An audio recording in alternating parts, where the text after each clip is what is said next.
विकिपीडियानुसार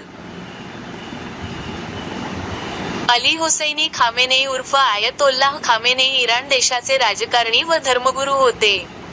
1989 ते 2026 पर्यंत ते इराणचे सर्वोच्च पुढारी होते. 1981 ते 1989 दरम्यान ते इराणचे राष्ट्राध्यक्ष होते. 28 फेब्रुवारी 2026 रोजी इस्रायल अमेरिकेच्या हवाई हमल्यात त्यांचा मृत्यू झाला.